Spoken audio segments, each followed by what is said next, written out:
Coventry City Council is proposing to make cuts of almost £14 million next year, but has ruled out declaring itself bankrupt. In a report ahead of its next budget, the council has suggested cuts of around £44 million over the next 3 years.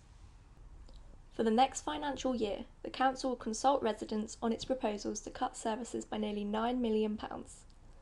These include shrinking the cleaning service in the city centre, withdrawing grant aid to some voluntary organisations in adult social care, lowering the council tax discount from 85% to 80%, and charging more for parking at the War Memorial Park. We asked the residents of Coventry for their thoughts on the suggested cuts. So at the moment, and so these kind of key programmes, especially things like access to social care and also like leisure activities like free parking at Memorial Park, they're really important and helpful in just living life at the moment, and losing those can be quite detrimental to some.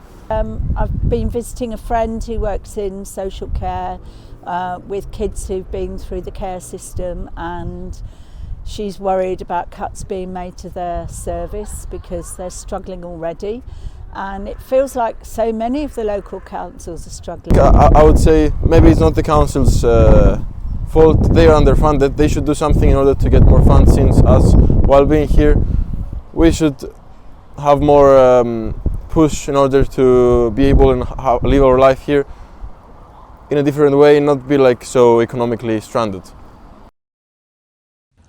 Richard Brown is the Cabinet Member for Strategic Finance and Resources. We spoke to him about the cuts and why they are needed. If we can't produce a balanced budget, we have to issue what's called a Section 114 notice. Clearly, we do not want that to happen here at Coventry, and it won't. But what it does mean is, on top of the 30 million savings programme that we're having to do this year, we've got to find another 10.8 million next year. So what we've just gone out with is a consultation around our budget proposals, but it does contain some proposals which are not very nice. So those are things like we're having to look at the level of discount that we offer on council tax support. We're saying we might have to drop that even further to 75%. We might have to look at the level of street cleaning that we do.